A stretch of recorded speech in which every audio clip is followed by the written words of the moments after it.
ഏറെ ധന്യമായ നിമിഷം ഉദ്ഘാടനം ചെയ്യാൻ ഇവിടെ എത്തിയ പ്രിയങ്കരനായ MP ഡോക്ടർ ശിവദാസ് അവർ,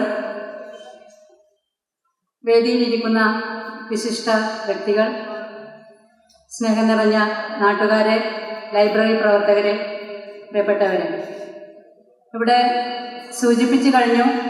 നമുക്കറിയാം, നമ്മുടെ സ്വപ്ന സാക്ഷാത്കാരം നിറവേറുകയാണ്. കാരണം നമ്മുടെ പഞ്ചായത്തിലെ സമ്പൂർണ്ണ ലൈബ്രറി പ്രഖ്യാപനം നടത്തുവാൻ നമ്മുടെ പ്രിയങ്കരിയായ മന്ത്രി വരാമെന്നേറ്റെങ്കിലും അതിൻ്റെ സാങ്കേതികത്വം ഇവിടെ സൂചിപ്പിച്ചു കഴിഞ്ഞു. എങ്കിലും MP വന്നതുകൊണ്ട് അതിലേറെ സന്തോഷം തന്നെയാണ്. കാരണം 14 വാർഡുകളിലായി 16 ലൈബ്രറികൾ നമ്മുടെ കണ്ണപുരം ഗ്രാമപഞ്ചായത്തിലുണ്ട്. സാങ്കേതികത്വത്തിൻ്റെ പേരിൽ 4ാം വാർഡിലെ ലൈബ്രറി 2ാം വാർഡിലേക്ക് മാറിയപ്പോഴുണ്ടായ ഒരു വിഷമത്തിലാണ് ആദ്യഘട്ടം എന്ന നിലയിൽ നമുക്ക് സമ്പൂർണ്ണമായി പ്രഖ്യാപിക്കുവാൻ സാധിക്കാതിരുന്നത്. എങ്കിലും ആ സാങ്കേതികത്വം മാറ്റിക്കൊണ്ട് നമ്മുടെ 4ാം വാർഡിൽ കണ്ണപുരം ഗ്രാമപഞ്ചായത്തിൻ്റെ നേതൃത്വത്തിൽ 2023-24 വാർഷിക പദ്ധതിയിൽ ഉൾപ്പെടുത്തി ഒരു അംഗനവാടിയുടെ മുകളിൽ കെട്ടിടം നിർമ്മിക്കുകയും അതിൻ്റെ ഒരു ഭാഗമായി നമുക്ക് അവിടെ ഒരു ലൈബ്രറി തുടങ്ങുവാനും സാധിച്ചു. അപ്പോൾ അത് അത്രയേറെ സന്തോഷമാണ്. കാരണം നമുക്കറിയാം, നമ്മുടെ ഒരു വനിതയുടെ പേരിൽ, നമ്മുടെ പ്രിയങ്കരിയായ മുൻ MLA പേരിൽ, P. ദേവൂട്ടിയുടെ പേരിൽ ആ വായനശാലക്ക് രൂപം നൽകുകയും അതിൻ്റെ നേതൃത്വപരമായ പങ്ക് ആ ഭാഗത്തുള്ളവർ, 4ാം വാർഡിലുള്ള ആൾക്കാർ വളരെ നേതൃത്വപരമായ പങ്ക് വഹിക്കുകയും മാസങ്ങൾക്കുള്ളിൽ അവിടെ ഒരു ലൈബ്രറിക്ക് തുടക്കം കുറിക്കുകയും സാധിച്ചു. അതുകൊണ്ട് പ്രഖ്യാപനം മുന്നേ നടത്തുവാൻ പറ്റിയിട്ടില്ലെങ്കിലും ഇപ്പോൾ ആ ഒരു പേരിൽ, ഒരു വനിതാ പ്രതിനിധി എന്ന പേരിൽ ഒരു ലൈബ്രറി തുടങ്ങുവാൻ, ജില്ലയിൽ തന്നെ സംസ്ഥാനത്ത് തന്നെ ഒരു വനിതയുടെ പേരിൽ ഒരു ലൈബ്രറി തുടങ്ങുവാൻ സാധിച്ചതിലുള്ള സന്തോഷം നിങ്ങൾക്ക് മുമ്പാകെ അറിയിക്കുകയാണ്.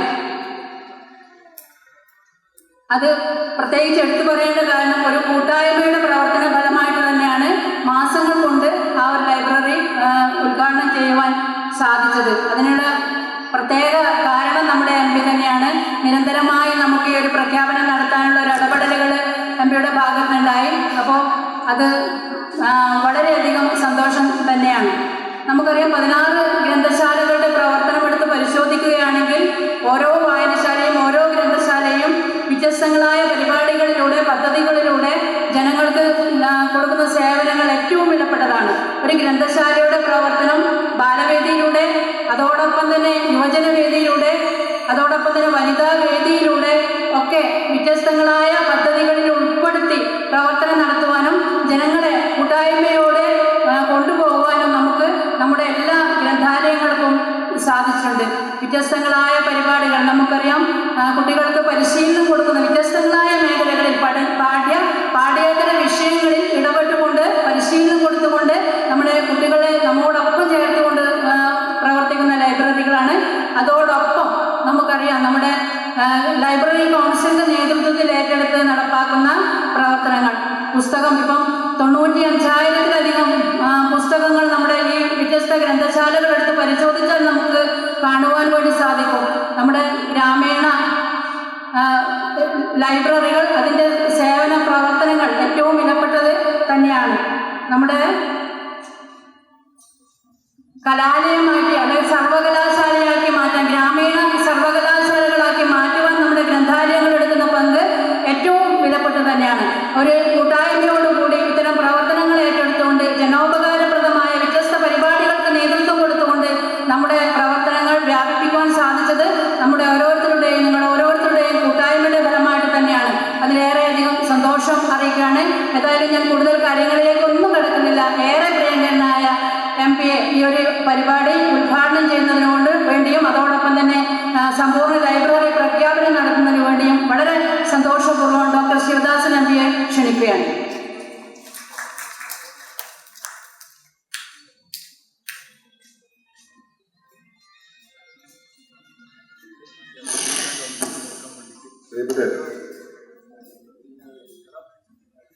നമ്മുടെ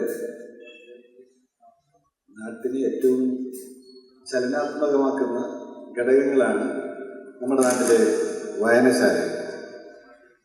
ആ വായനശാലകളെ എങ്ങനെയാണ് നാം ചലിപ്പിക്കുക എന്നുള്ളത് നമ്മുടെ മുമ്പിലൊരു ചോദ്യമാണ്. എനിക്ക് ഉറപ്പുണ്ട് ഇവിടെ ഇരിക്കുന്ന ഭൂരിപക്ഷ ആളുകളും അവരുടെ രാഷ്ട്രീയത്തെ നിർണയിക്കാൻ അവർക്ക് സാധിച്ചിട്ടുണ്ടാവുക നാട്ടിലെ വായനശാലകളുടെ പിൻബലത്തിലാണ്.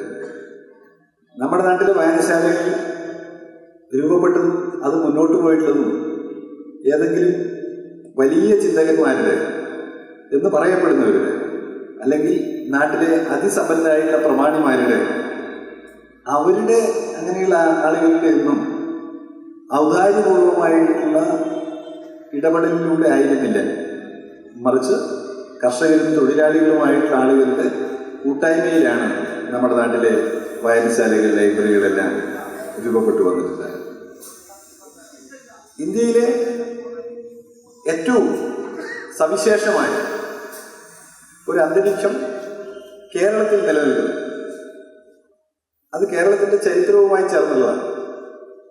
അതിൽ കേരളത്തിലെ ഏറ്റവും വലിയ സാക്ഷരതാ ശതമാനം ഉണ്ടായിരുന്ന മേഖലയിൽ ജനവിഭാഗവും 1957 മുന്നേ 40-കൾക്ക് മുന്നേ എവിടെയായിരുന്നു എന്നുള്ളൊരു ചോദ്യം ചോദിക്കുമ്പോൾ നമുക്ക് മനസ്സിലാക്കാൻ കഴിയുന്ന ഒരു കാര്യം അത് സംഘടിത തൊഴിലാളി വർഗ പ്രസ്ഥാനത്തിൻ്റെ സ്വാധീന കേന്ദ്രങ്ങളിലായിരുന്നു എന്നുള്ളതാണ്.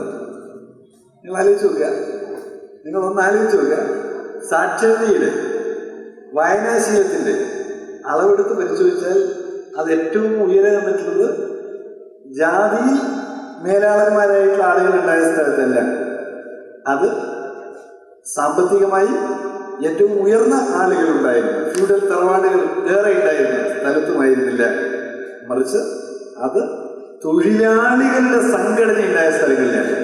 അതുകൊണ്ടാണ് കയറുപിരിക്കും തൊഴിലാളിക്ക് ഒരു കഥയുണ്ട്, ചില സമരകഥ എന്ന് നമുക്ക് പാടാൻ കഴിയും. കേരളത്തിൽ കയർ തൊഴിലാളികളുടെ ഇടയിലാണ് ഏറ്റവും വലിയ സാക്ഷരത ആദ്യഘട്ടത്തിൽ തന്നെ രൂപപ്പെട്ടത്. നോക്കൂ, കയറുപിരിക്കുന്ന തൊഴിലാളി എങ്ങനെയാണ് അക്ഷരം പഠിച്ചത്, കയറുപിരിക്കുന്ന തൊഴിലാളി എങ്ങനെയാണ് ലോകത്തിന്റെ സാമ്പത്തിക പ്രശ്നങ്ങളെക്കുറിച്ച് ചർച്ച ചെയ്തത്. എൻ്റെ മുന്നിൽ നമ്മുടെ കുട്ടികൾ കളിതമാശകൾ പറഞ്ഞുകൊണ്ട് ഇരിക്കുന്നു. ആ കളിതമാശകൾ പറഞ്ഞുകൊണ്ടിരിക്കുന്ന എൻ്റെ പ്രിയപ്പെട്ട അനിയന്മാരും അനിയത്തിമാരും ഒരുപക്ഷെ ആ ലൈബ്രറികളുടെ പ്രവർത്തനത്തിന്റെ ഭൂതകാലത്ത് ശരിയാവണ്ണം മനസ്സിലാക്കിയിട്ടില്ലാത്ത ആളുകൾ കൂടിയാവാം എന്ന് ഞാൻ കരുതുകയാണ്. കാരണം അവർ കാണുന്ന ഇന്നത്തെ ലോകവും ഇന്നത്തെ സാമൂഹ്യ ചുറ്റുപാടും അല്ലല്ലോ നേരത്തെ ഉണ്ടായിരുന്ന ഒരു സാമൂഹ്യ ചുറ്റുപാട്.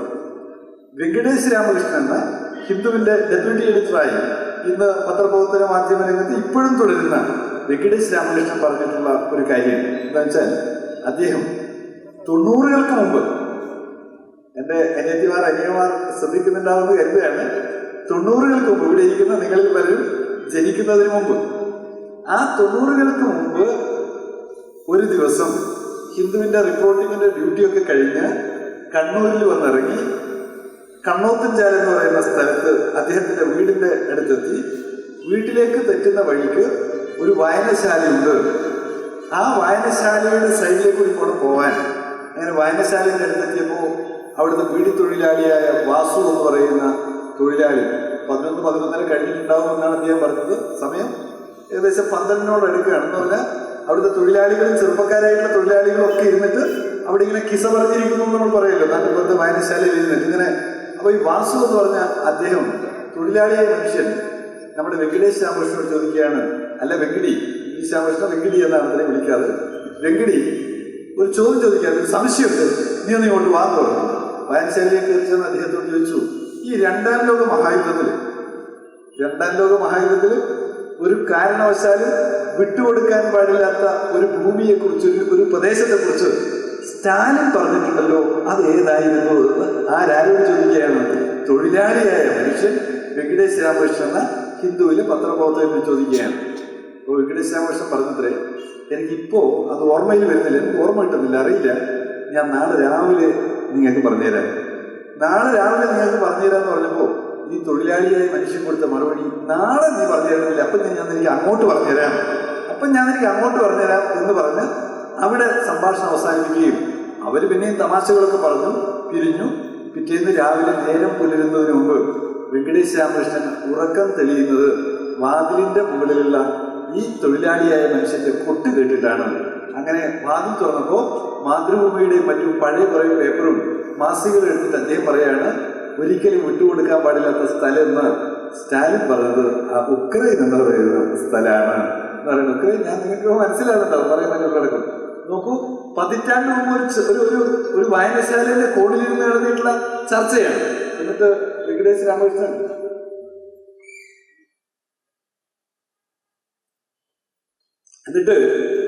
രാമകൃഷ്ണൻ വീണ്ടും പൂരിപ്പിച്ചു.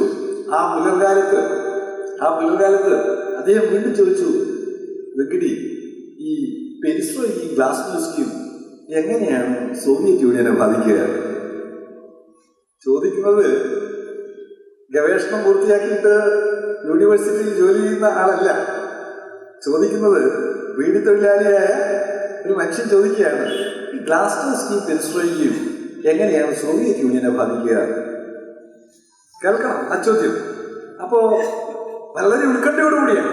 അങ്ങ് മോസ്കോയിലൊക്കെ നടക്കുന്ന ഒരു പരിഷ്കാരത്തെ കുറിച്ച് ഈ കണ്ണൂർത്തുംചാൽ എന്ന് പറയുന്ന ഒരു ചെറു ഗ്രാമത്തിൽ നിന്നിട്ട് ഒരു മനുഷ്യൻ ചോദിക്കുകയാണ്, എങ്ങനെയാണ് അത് സോവിയറ്റ് യൂണിയനെ ബാധിക്കുക? അപ്പം അവർ തമ്മിൽ ചർച്ചയായി.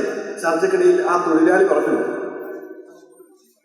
പറഞ്ഞു, അമേരിക്കക്ക് ഇപ്പൊ മനസ്സിലാവുന്നില്ല, ഈ മതമൗലികവാദമൊക്കെ ഇങ്ങനെ വർദ്ധിപ്പിച്ചാൽ, അമേരിക്ക തീവ്രവാദികളെല്ലാം പ്രോത്സാഹിപ്പിച്ച് സോവിയറ്റ് യൂണിയനെ ഇല്ലാതാക്കിയാൽ അമേരിക്കക്ക് തന്നെ ഭീഷണിയാവുന്ന ഒരു ശക്തിയാണ് രൂപപ്പെടുക.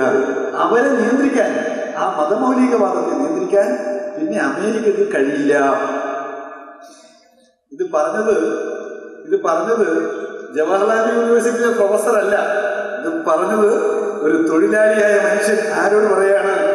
ഇന്ത്യയിലെ പത്രപ്രവർത്തന രംഗത്തെ വളരെ പ്രധാനപ്പെട്ട മനുഷ്യനോട് പറയാണ്. എന്നിട്ട് വെങ്കടേശ് രാമകൃഷ്ണൻ ഇത് ഞാനുമായി പറയുന്ന സന്ദർഭത്തിൽ അദ്ദേഹം എന്നോട് പറയാണ്, ഇത് ഈ തൊഴിലാളിയായ വാസു പറഞ്ഞത് എപ്പോഴാണ്?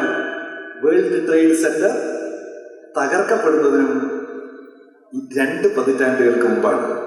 ആലോചിക്കണം, പതിറ്റാണ്ട് മുമ്പാണ് പറയുന്നത്. പതിറ്റാണ്ട് മുമ്പ് പറയാണ് വേൾഡ് ട്രേഡ് സെന്റർ തകർക്കപ്പെട്ടപ്പോഴാണ് അമേരിക്കൻ മനസ്സിലായത് എന്താണ്, അവർ വളർത്തിയെടുത്ത മതമൗലികവാദ ശക്തികൾ അവർക്ക് തന്നെ ഭീഷണിയായി മാറും എന്നുള്ളത്. നോക്കൂ, എങ്ങനെയാണ് ഒരു തൊഴിലാളി രൂപപ്പെടുന്നത്, ഒരു തൊഴിലാളി എങ്ങനെയാണ് വളർന്നത് ഈ കേരളത്തിൽ. വീട് ചുരുട്ടുന്ന തൊഴിലാളി തന്റെ തൊഴിൽ സ്ഥാപനത്തിൽ പത്രവാർത്ത കേട്ടുകൊണ്ട് വായന തുടർന്നുകൊണ്ട് അവർ തൊഴിലെടുത്ത ഒരു സംസ്കാരം കേരളത്തിലുണ്ടായി, കണ്ണൂരിലുണ്ടായി. ഈ കണ്ണൂരിലെ ജനതയുടെ രാഷ്ട്രീയത്തെ രൂപപ്പെടുത്തിയത് ഈ വായനാശീലാണ്. എങ്ങനെയാണ് വായന നമ്മെ രൂപപ്പെടുത്തുന്നത്? വായന നമുക്ക് അറിയപ്പെടാത്ത മനുഷ്യരുമായിട്ട് സൗഹാർദ്ദം തരും. അതാണ് വായനയുടെ കരുത്ത്. അറിയപ്പെടാത്ത മനുഷ്യരുമായിട്ട് നമുക്ക് സൗഹാർദ്ദം തരും എന്നുള്ളതാണ്. എൻ്റെ മുന്നിലിരിക്കുന്ന കുട്ടികൾ ആരും നിർബന്ധവും പേടിച്ചിട്ടിരിക്കുന്നതല്ല എന്നാണ് ഞാൻ കരുതുന്നത്. താല്പര്യപൂർവ്വം ഇരിക്കുന്നതായിരിക്കും എന്നാണ് എൻ്റെ വിശ്വാസം. ഞാൻ അവരോടുൾപ്പെടെയുള്ളവരോട് എനിക്ക് പറയാനുള്ള ഒരു ചെറിയ കാര്യം, ഇവിടെ വലിയൊരു നമ്പറുണ്ട്, ആളുകളുണ്ട്, കുറേ ആളുകളുടെ മുഖം കാണുകയാണ്. ഈ മുഖം ഞാനിങ്ങനെ നോക്കുമ്പോൾ ഞാൻ ഒരാൾക്കും എത്ര വയസ്സായിട്ടുണ്ടാവുന്ന ഇങ്ങനെ ഞാൻ നേരത്തെ ഇങ്ങനെ നോക്കിയിട്ട് ഓരോരുടെയും വയസ്സെത്ര, വേറെ ഉദ്ദേശമൊന്നും വെച്ചല്ല, എത്ര വയസ്സായിട്ടുണ്ടാവും ഇങ്ങനെ ഞാൻ നോക്കുകയാണ്. അപ്പോൾ നോക്കുമ്പോൾ എനിക്ക് തോന്നി, ഭൂരിപക്ഷ ആളുകൾ ഒരു 40 വയസ്സിന്റെ മുകളിലായിരിക്കില്ലേ എന്നൊരു ചോദ്യം എൻ്റെ മനസ്സിലേക്ക് വരികയുണ്ടായി. ഭൂരിപക്ഷം ചിലവർക്ക് 40 ആയിട്ടില്ല എന്ന് പറയാൻ താല്പര്യമുള്ളത് പറയണ്ട, നമ്മുടെ കുട്ടികൾ ഒഴികെയുള്ള ആളുകൾ. എന്തായാലും എൻ്റെ തോന്നുന്നു 40-ലേറെ ആയിട്ടുണ്ടാവും. എന്തുകൊണ്ടാണ് നമ്മുടെ നാട്ടിലെ യൗവനം, നമ്മുടെ നാട്ടിലെ ചെറുപ്പക്കാർ വായനശാലകളിലും സാംസ്കാരിക പ്രവർത്തനങ്ങളിലും വേണ്ടത്ര എത്തിച്ചേരാത്തത് എന്നുള്ള ചോദ്യവും പ്രസക്തമാണ്, വളരെ പ്രസക്തമാണ്. ആ പ്രസക്തമായ ചോദ്യത്തെ കൂടി നമ്മൾ അഡ്രസ് ചെയ്യേണ്ടത്. അവിടെയാണ് അഭിനന്റെ ജീവിതത്തെ നമുക്ക് നമ്മുടെ ജീവിതമായി കാണാൻ കഴിയുന്ന വായനയുടെ പ്രാധാന്യം മനസ്സിലാക്കുക. എങ്ങനെയാണ് നമ്മൾ നമ്മളായി മാറിയത് എന്നുള്ളത് നമുക്കറിയാനാകുക.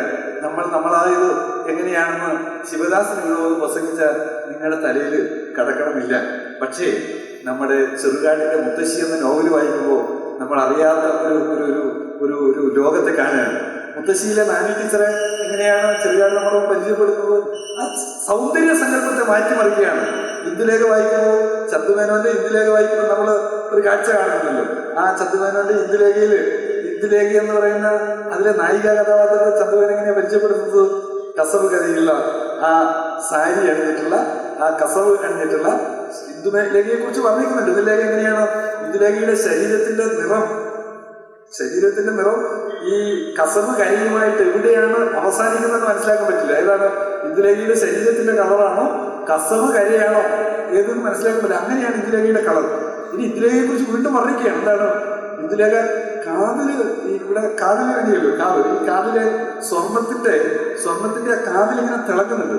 പക്ഷെ ചന്ദ്രനാന്റെ എഴുത്തിൽ ചന്ദ്രൻ പറയാണ് ആ കാതിലെ തിളങ്ങുന്നത് ഇന്ദുലേഖയുടെ ശരീരത്തിന്റെ തിളക്കം കാതിലയിൽ തട്ടിയിട്ട് തിളങ്ങുന്നതാണ്. അതായത് ഇന്ദുലേഖയുടെ ശരീരത്തെ ഈ കാതിലെയല്ല മനോഹരമാക്കി തീർക്കുന്നതെന്ന് ചന്ദ്രനും പറയാണ്. ചന്ദ്രനും വീണ്ടും പറയുകയാണ് മാധവനെ കാണുമ്പോൾ മാധവനെ കുറിച്ച് എന്താണ് ഒത്ത ശരീരഘടനയുള്ള മുടിച്ചീകലിനെ കുറിച്ചൊക്കെ വളരെ ആ മൂക്കിന്റെ നീളത്തെക്കുറിച്ച് കണ്ണിന്റെ വലിപ്പത്തെക്കുറിച്ചൊക്കെ വർണ്ണിച്ചൊരു സൗന്ദര്യ സങ്കല്പം നമ്മുടെ മുമ്പിലെ കാര്യം വെക്കുകയാണ്.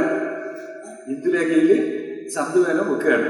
ഇന്ദുലേഖയുടെ സൗന്ദര്യവും നമ്മുടെ മാധവന്റെ സൗന്ദര്യം. നമ്മുടെ നാട്ടില് ഒരുപക്ഷെ ഇവിടെ ഇരിക്കുന്ന ആളുകൾക്ക് എങ്ങനെയാണ് അത് സ്വീകാര്യമായിട്ടാന്ന് എനിക്കറിയില്ല. നമ്മുടെ നാട്ടില് ഒരു നല്ല പങ്കാളികളുടെയും സൗന്ദര്യ സങ്കല്പത്തോട് ചേർന്ന് നിൽക്കുന്ന നല്ല മൂക്കിന്റെ നീളവും ഒക്കെ വരച്ചിട്ടാണ് ചന്തുമേനോന്റെ അവതരണം. ചന്തുമേനോന്റെ നായികയിൽ നിന്ന് നമ്മുടെ മുത്തശ്ശി എന്ന ചെറുകാടിന്റെ നായികയിലേക്ക് വരണം. ചെറുകാടിന്റെ നായികയിലേക്ക് വരുമ്പോൾ ലോകത്തിന്റെ ഒരു ഏതെങ്കിലും സാഹിത്യത്തിൽ എന്തോ ഇല്ലയോ എന്നുള്ളതല്ല. പക്ഷെ മുത്തശ്ശി എന്ന നമ്മുടെ ചെറുകാടിന്റെ നോവലിന്റെ നായികയില്ല. ആ നായികയെ പറഞ്ഞുകൊണ്ടാണ് നമ്മുടെ മുത്തശ്ശി ആരംഭിക്കുന്നത്. എന്താണ് ഉന്തിയ പല്ലുകൾ, പുറത്തേക്ക് ഉന്തിയ പല്ല്, കറുത്ത നാണിട്ടിച്ചത്, കറുത്ത കവിളില് അങ്ങനെ കൊഴുപ്പൊന്നുമില്ലാത്ത ആ കറുത്ത് മെലിഞ്ഞ ഒരു നാണി ടീച്ചറെ കൊണ്ട് ആര് നായികയാക്കുകയാണ്? നമ്മുടെ ചെറുകാട് നായികയാക്കുകയാണ്. നോക്കൂ, നായിക സങ്കല്പമാരാണ്. നേരത്തെ ആ കസവ് കരയുള്ള വസ്ത്രമാണ്. പിന്നെ എന്താണ് നല്ല മുതലമേനിയുടെ സവിശേഷതയൊക്കെ ഇന്ദുലേഖയിൽ ചന്ദ്രമേനോ വർണ്ണിച്ചെങ്കിൽ ഇപ്പുറത്തെത്തുമ്പോൾ നമ്മുടെ നാണി ടീച്ചർ എന്താണ് കറുത്ത മെലിഞ്ഞ പല്ലുന്തിയ നാണി ടീച്ചർ. എന്നിട്ടോ പല്ലുന്തിയ നാണി ടീച്ചറെ കുറിച്ച് നമ്മുടെ ചെറുകാട് പിന്നെ നമ്മുടെ മുമ്പിൽ അവതരിപ്പിക്കുന്ന ഒരു ചിത്രമുണ്ട്. ചെറുകാട് അവതരിപ്പിക്കുന്ന ചിത്രം. ആ ചെറുകാട് അവതരിപ്പിക്കുന്ന ചിത്രം എങ്ങനെയാണ്? വായനശാലയിൽ നിന്ന് പുസ്തകം എടുക്കുന്ന നാണി ടീച്ചർ. ഇന്ദുലേഖ പുസ്തകം എടുത്തിട്ടോ നമുക്കറിയില്ല. പക്ഷേ നാണി ടീച്ചർ വായനശാലയിൽ നിന്ന് പുസ്തകം എടുക്കുകയാണ്. നാണി ടീച്ചർ ലോകകാര്യത്തെ കുറിച്ച് സംസാരിക്കുകയാണ്. നാണി ടീച്ചർ എന്തിയാണ് ആ നാട്ടിലെ ജനങ്ങൾക്കിടയിൽ ഇറങ്ങിയിട്ട് തൊഴിലാളി വർഗത്തിന്റെ പ്രവർത്തനത്തെ കുറിച്ച് സംസാരിക്കുകയാണ്. നാണി ടീച്ചർ അമ്മ എന്ന പുസ്തകം വായിക്കുകയാണ്. നാണി ടീച്ചർ പാവങ്ങളെ കുറിച്ച് നമ്മുടെ പാവങ്ങളെന്ന പുസ്തകം നാണി ടീച്ചർ അവിടെ അതിന്റെ പതിപ്പ് വായിക്കുകയാണ്. നാണി ടീച്ചർ ലോകത്തിലെ സാഹിത്യത്തെ കുറിച്ച് മനസ്സിലാക്കുകയാണ്. നാണി ടീച്ചർ അങ്ങനെ നമ്മുടെ മനസ്സിലിങ്ങനെ ആ കറുത്തു വലിഞ്ഞ പല്ലുന്തിയ നാണി ടീച്ചർ നമ്മുടെ പ്രിയപ്പെട്ട നാണി ടീച്ചറായിട്ട് നോവൽ അവസാനിക്കുമ്പോഴേക്ക് മാറുകയാണ്. അപ്പൊ നമുക്ക് മനസ്സിലാവും പല്ലുന്തിലും കറുപ്പൊന്നുമല്ല പ്രശ്നം. നാണി ടീച്ചർക്ക് ഒരു സവിശേഷതയുണ്ട്. ആ സവിശേഷത എന്താണെന്ന് ചെറുകാലം നമ്മളെ പഠിപ്പിക്കുകയാണ്. ഞാൻ പ്രിയപ്പെട്ടവരെ ഇത് ഓർമ്മപ്പെടുത്തുന്നത് തൊഴിലാളിയുടെ കരുത്തെന്താണ്, തൊഴിലാളിയുടെ ശേഷി എന്താണ് എന്ന് ചരിത്രത്തിന്റെ സഞ്ചാരപഥത്തിലൂടെ നമ്മെ അറിയിച്ച ചെറുകാടിനെ നമുക്ക് നമ്മുടെ ഹൃദയത്തിൽ വെക്കാൻ കഴിയുക നമ്മുടെ വായനശാലയിൽ നിന്നാണ്. ചെറുകാടിന് മാത്രമല്ല, സാഹിത്യത്തിന്റെ ശാസ്ത്രത്തിന്റെ വിവിധ മണ്ഡലങ്ങളിലൂടെ നമുക്ക് സഞ്ചരിക്കാൻ കഴിയണമെങ്കിൽ നമ്മുടെ നാട്ടിൽ വായനശാലകൾ വേണം. ഒരുപക്ഷെ കണ്ണപുരംകാർക്ക് പെട്ടെന്ന് മനസ്സിലാവാനിടയില്ല. എന്താണെന്ന് വെച്ചാൽ കണ്ണപുരംകാർക്ക് പെട്ടെന്ന് മനസ്സിലാവാനിടയില്ല എന്ന് പറയുന്നത് കാരണം ഞാൻ എൻ്റെ വീടുള്ള സ്ഥലം മലയോരാണ്.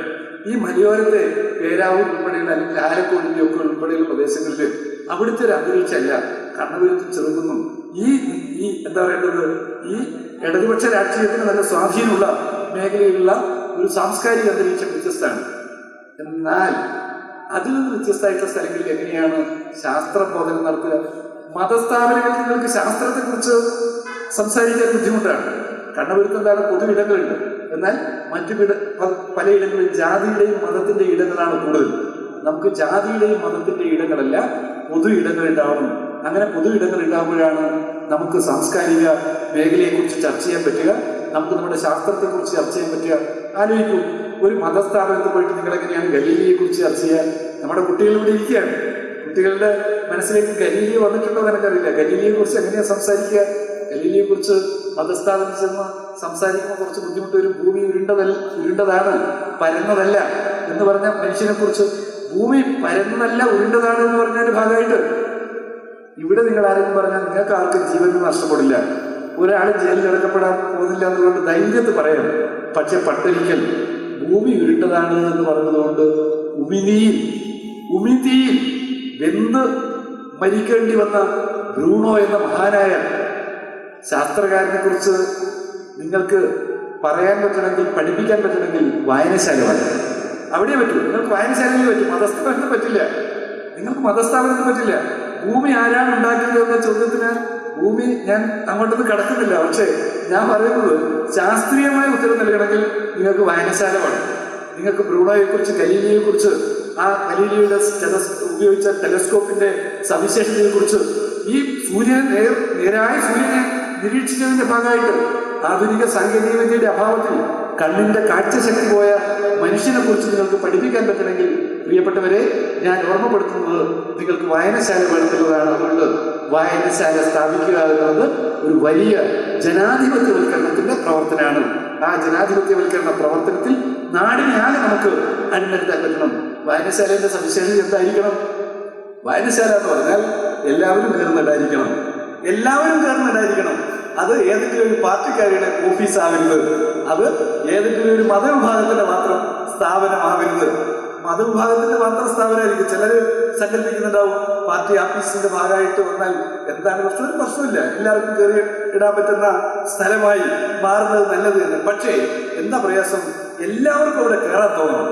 മതത്തിന്, ജാതിക്ക്, രാഷ്ട്രീയത്തിനപ്പുറത്ത് എല്ലാ മനുഷ്യർക്കും കയറാൻ പറ്റുന്ന ഇടമായി നമ്മുടെ വായനശാലയെ മാറ്റണം. നമ്മൾ കൊടി വെക്കേണ്ടത്, നമ്മുടെ രാഷ്ട്രീയം വെക്കേണ്ടത് മനസ്സിലായിരിക്കണം. എവിടെ? ആരുടെ മനസ്സിൽ? വായനശാലയിലേക്ക് വരുന്ന മനുഷ്യരുടെ മനസ്സിൽ മാനവികതയുടെ മഹാരാഷ്ട്രീയത്തെ നമുക്ക് പ്രതിഷ്ഠിക്കാൻ പറ്റണം. മനുഷ്യത്വത്തിന്റെ രാഷ്ട്രീയത്തെ, ചൂഷണരഹിതമായ ഒരു ലോക സങ്കല്പയുടെ രാഷ്ട്രീയത്തെ നമുക്ക് വായനശാലയിലേക്ക് കടന്നു വരുന്ന മനുഷ്യരുടെ ഹൃദയത്തിൽ പ്രതിഷ്ഠിക്കാൻ കഴിയുക എന്നുള്ളതാണ് സുപ്രധാനമായിട്ടുള്ള ദൗത്യം.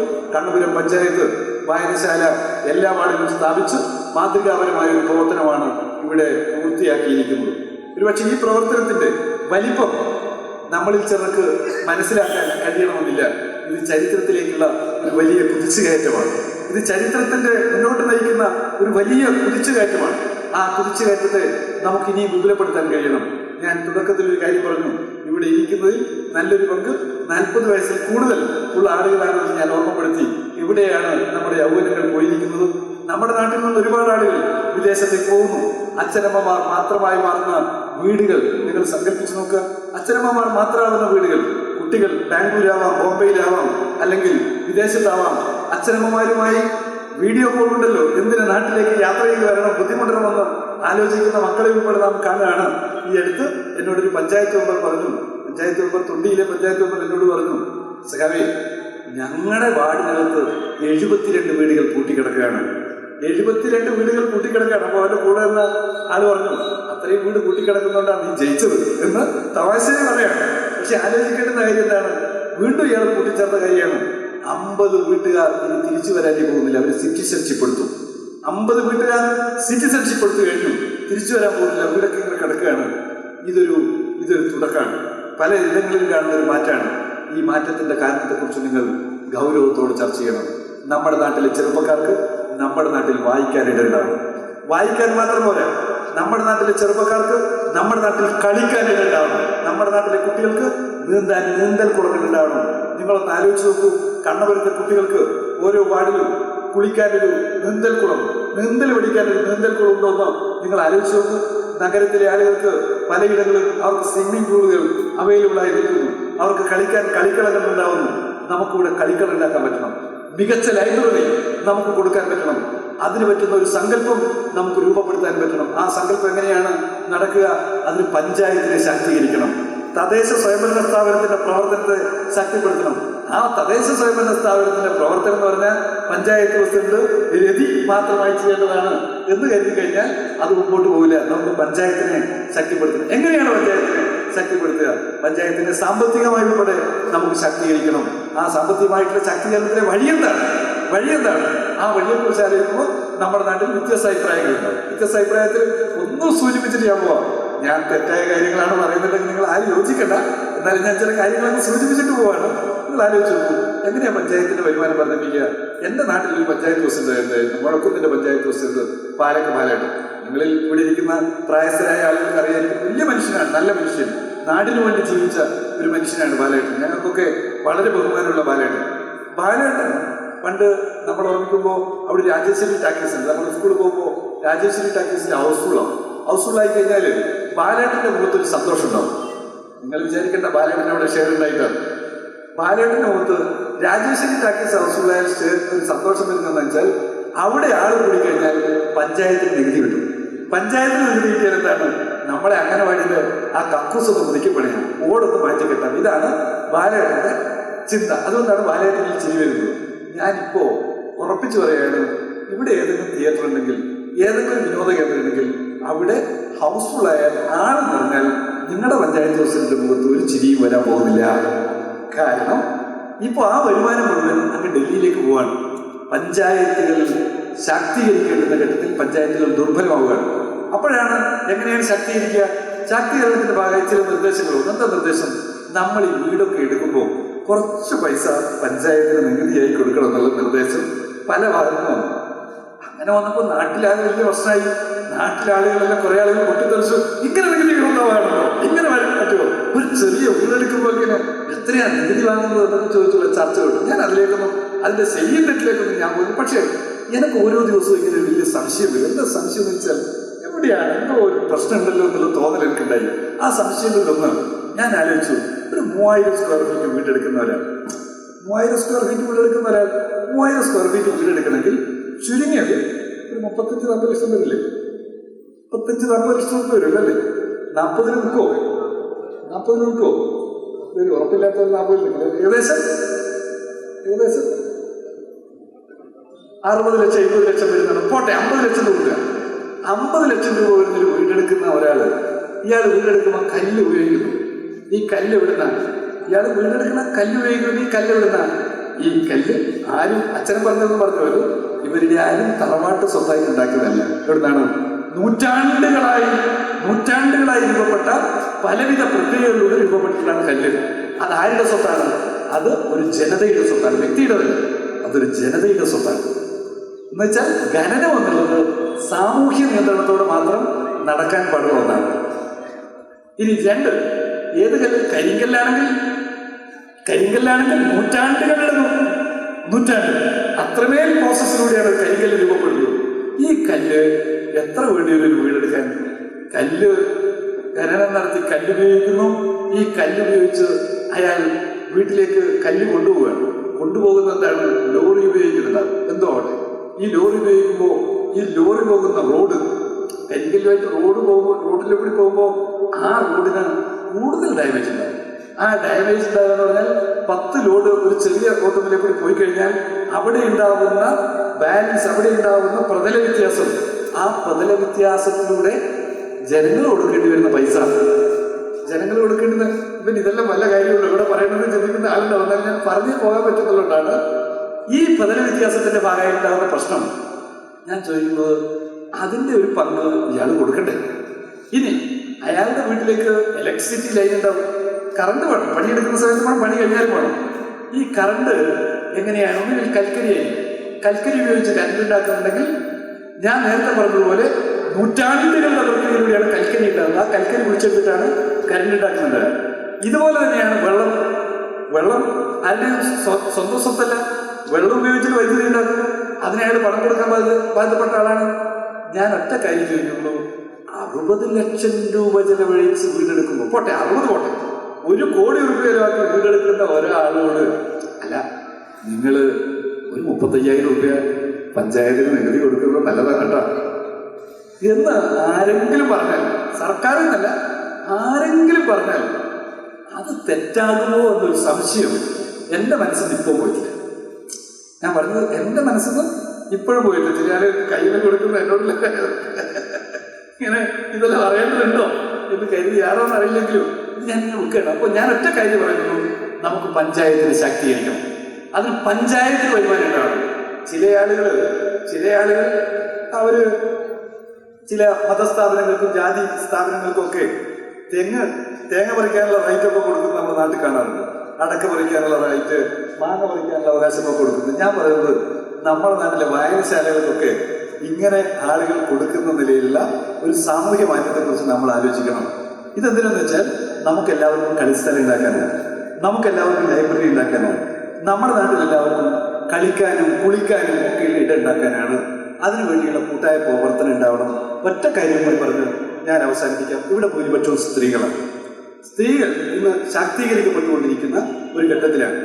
ഞാൻ ഒറ്റ കാര്യം നിങ്ങളോട് ചോദിക്കാം. നമ്മുടെ കണ്ണപുരം പഞ്ചായത്തിൽ സ്ത്രീകളുടെ സാമൂഹ്യവും എല്ലാ അർത്ഥത്തിലും വിദ്യാഭ്യാസപരമായ പുരോഗതിക്ക് വേണ്ടുന്ന എന്തൊക്കെ സംവിധാനമുണ്ട്, അവരുടെ ആരോഗ്യ സംവിധാനങ്ങളുടെ മെച്ചപ്പെടുത്താനുള്ള ഏതെല്ലാം നിലയിലുള്ള ഇടപെടലുകൾ നടത്തുന്നുണ്ട്? നിങ്ങൾ ഒന്ന് ആലോചിച്ചു.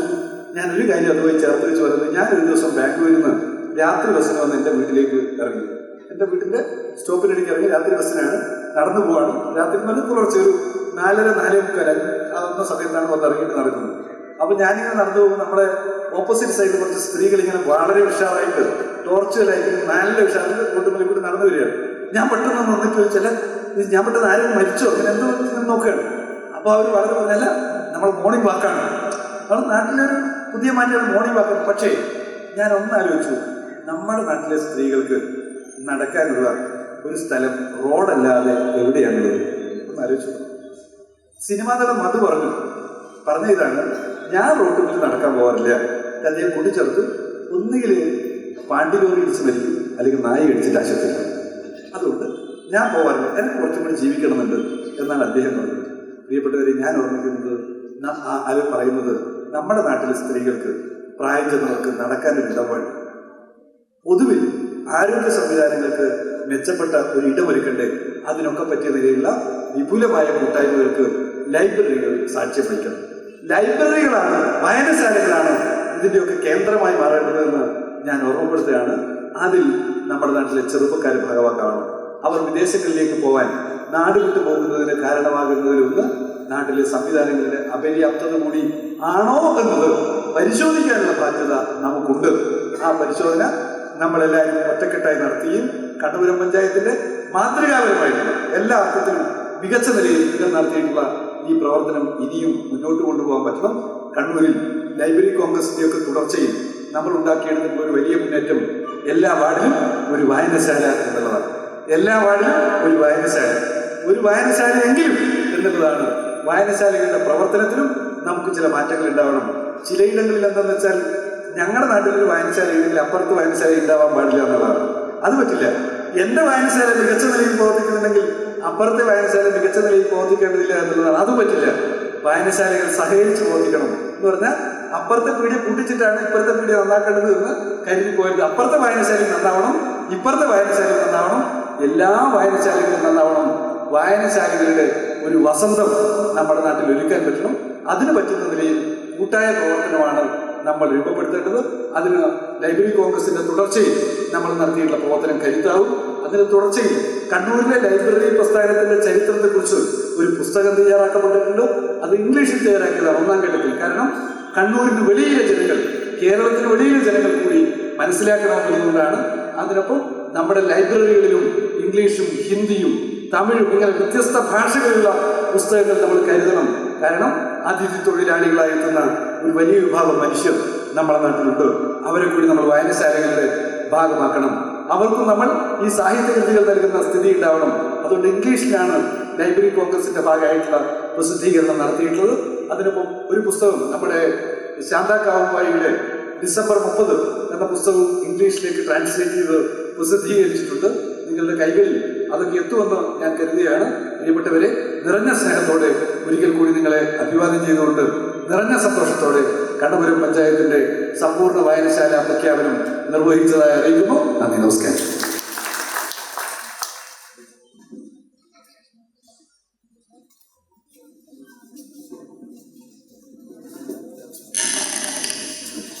അടുത്തതായി ശ്രീ അനുശ്രീധരൻ മാഷ് ആശംസ അർപ്പിച്ച് സംസാരിക്കും.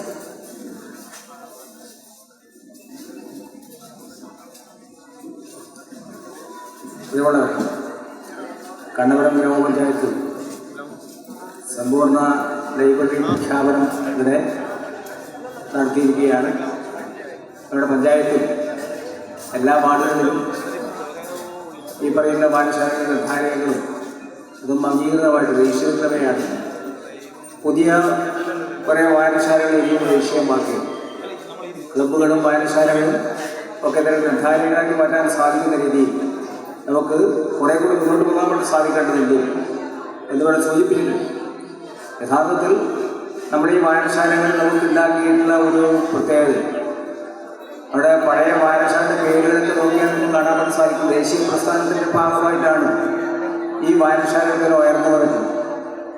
ഇപ്പോഴത്തെ വായനശാലയുടെ പേര് പോലെയല്ല, നമ്മുടെ സ്വാതന്ത്ര്യത്തിന് മുമ്പുള്ള കാലഘട്ടത്തിൽ ദേശസ്നേഹപരമായിട്ടുള്ള ഒരുപാട് സ്ഥാപനങ്ങൾ ഉണ്ടാവുകയും തൊഴിലാളികളും കൃഷിക്കാരും ഒക്കെ തന്നെ അത് വിദ്യാഭ്യാസം നേടാൻ സാധിക്കാത്തവർക്ക് ഔപചാരികമായിട്ടുള്ള മേഖലയിൽ വിദ്യാഭ്യാസം നേടാനും അതിൻ്റെ ഭാഗമായിട്ട് ലോകത്തെ കാര്യങ്ങൾ, ലോകത്തിൻ്റെ പല പ്രശ്നങ്ങളും മനസ്സിലാക്കാൻ സാധിക്കുന്ന ഒരു കാലഘട്ടം. അങ്ങനെയാണ് തൊഴിലാളികളും കൃഷിക്കാരൊക്കെ തന്നെ വിദ്യാഭ്യാസം നേടാൻ വേണ്ടി ഇടയായിട്ട്. തീർച്ചയായിട്ടും നമ്മുടെ കേരളത്തിലെ വിദ്യാഭ്യാസ മേഖലയിൽ നമുക്ക് ഉയർന്ന നിലയിൽ എത്താൻ വേണ്ടി സാധിച്ചിട്ടുണ്ടെങ്കിൽ അതിൻ്റെ ഒരു ഭാഗമായിട്ട് നമ്മുടെ പാഠശാല പ്രസ്ഥാനങ്ങൾക്ക് നമുക്ക് ഒരുപാട് കാര്യം ചെയ്യാൻ വേണ്ടി സാധിച്ചിട്ടുണ്ട്. പഴയ തലമുറയിലെ ആളുകളൊക്കെ തന്നെ അനൗപചാരിക വിദ്യാഭ്യാസം നേടാനും അതിൻ്റെ ഭാഗമായി പുതിയ തലമുറയിലേക്ക് വരുമ്പോൾ വായനശാലകൾ വേണ്ടത്ര ഫലപ്രദമാകുന്നുണ്ടോ, അല്ലെങ്കിൽ വായനശാലകൾ നമ്മൾ വേണ്ടത്ര ഉപയോഗിക്കുന്നുണ്ടോ എന്ന ഒരു സംശയം മാത്രമാണ്. നമുക്ക് ഇനിയും മെച്ചപ്പെട്ട രീതിയിൽ പഠിക്കാനും വായിക്കാനും നമുക്ക് അടുത്ത കാലത്ത് കാണാൻ വേണ്ടി സാധിക്കുന്ന ഒരു കാര്യം, നമ്മുടെ UP സ്കൂൾ മുതൽ അങ്ങോട്ട് കുട്ടികൾക്ക് തന്നെ എഴുത്തും അതുപോലെ തന്നെ നോവൽ എഴുതുന്നു, അതുപോലെ തന്നെ ചെറുകഥകൾ എഴുതുന്നു, അങ്ങനെ ഒരുപാട് കാര്യങ്ങളിലേക്ക് വളർന്നു വരുന്നുണ്ട്. അതിന് പ്രത്യേകത വായനയാണ് എനിക്ക് തന്നെ ഒരു പ്രേരണ ഘടകമായിട്ട് മാറിയിട്ടുണ്ട്. അപ്പോൾ അത് മെച്ചപ്പെട്ടു വരുന്നത് എന്ന് പറയുമ്പോൾ തന്നെ നമ്മുടെ പുതിയ കുട്ടികൾ, നമ്മുടെ ചെറുപ്പക്കാർ ഒക്കെ തന്നെ വായനശാലകളിൽ അവരുടെ പുസ്തകങ്ങളെയും സ്നേഹിക്കുകയും അതിൻ്റെ ഭാഗമായിട്ട് കൂടുതൽ അറിവ് നേടുകയും പുതിയ അറിവുകൾ നാട്ടിലേക്ക് പ്രകാശിപ്പിക്കാൻ സാധിക്കുന്ന ഒരു കാലഘട്ടം ഉണ്ടായിക്കൊണ്ടിരിക്കുന്നത് വളരെ ആശാവഹമായ കാര്യമാണ്. അതുകൊണ്ട് തന്നെയാണ് പറഞ്ഞത്, നമ്മുടെ ഈ പറയുന്ന എല്ലാ പഞ്ചായത്തുകളിലും ഇതിൻ്റെ പ്രവർത്തനം നടന്നുകൊണ്ടിരിക്കുകയാണ്. നമുക്ക് വളരെ മുൻകൂട്ടി ചെയ്യാൻ വേണ്ടി സാധിച്ചതുകൊണ്ട് പഞ്ചായത്തിനെ അഭിനന്ദിക്കുകയാണ്. എന്നത് ആശംസകൾ ക്ലാസ്.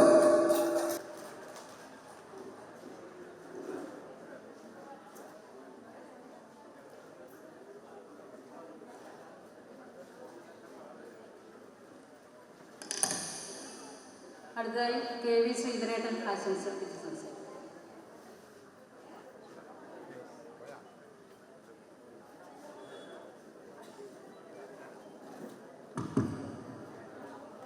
വേദിയിലും സദസ്സിലുമുള്ള ബഹുമാന്യരെ, ഈ ചടങ്ങിന് എല്ലാവിധ ആശംസകളും അർപ്പിക്കുകയാണ്.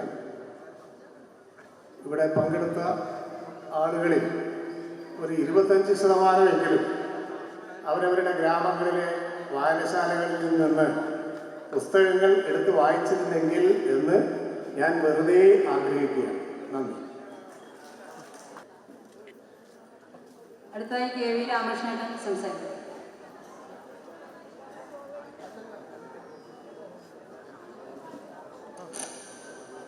സ്നേഹമുള്ള അധ്യക്ഷ, ഈ പരിപാടി ഉദ്ഘാടനം ചെയ്ത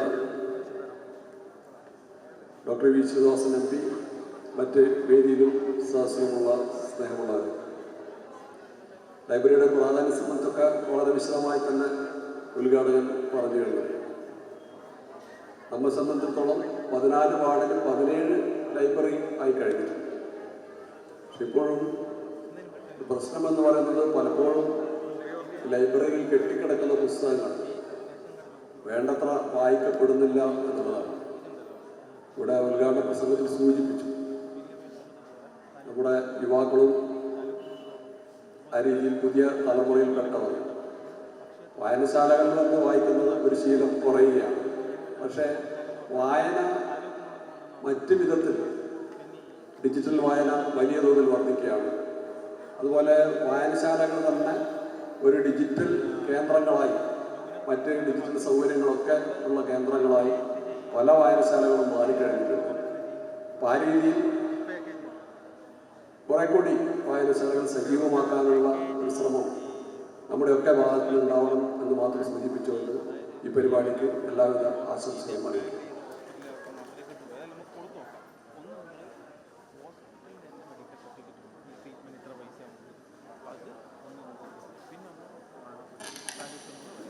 ബ്ലോക്ക് പഞ്ചായത്ത് ക്ഷേമകാര്യ സ്റ്റാൻഡിംഗ് കമ്മിറ്റി ചെയർമാൻ പ്രേമ സുരേന്ദ്രൻ ആശംസിച്ച് സംസാരിക്കും.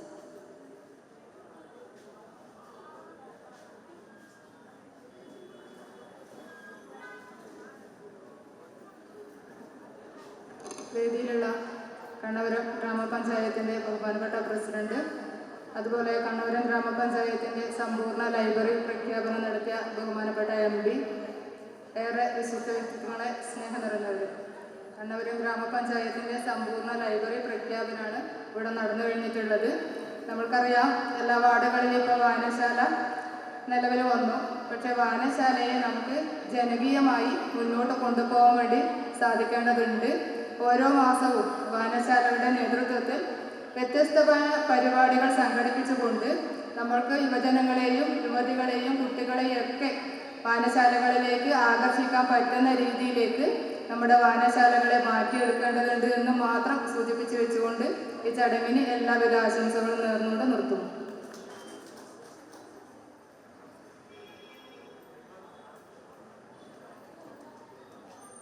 കണ്ണപുരം ഗ്രാമപഞ്ചായത്തിൻ്റെ ക്ഷേമകാര്യ standing committee chairman Prabhakaran.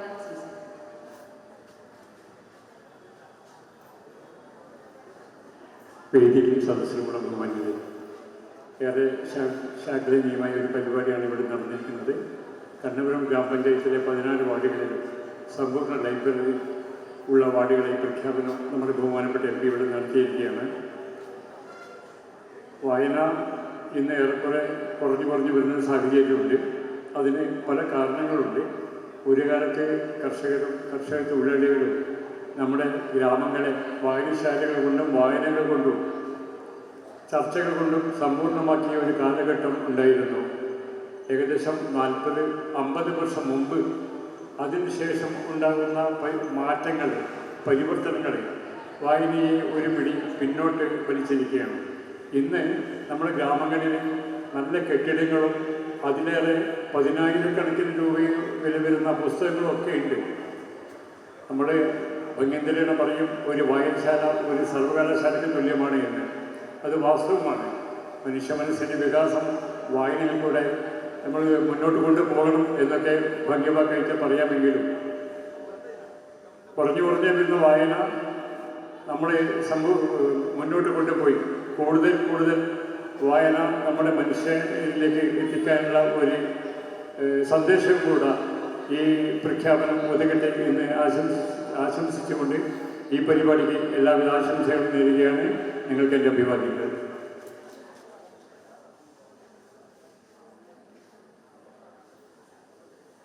Shri M. Narayana മാഷ് സംസാരിക്കും.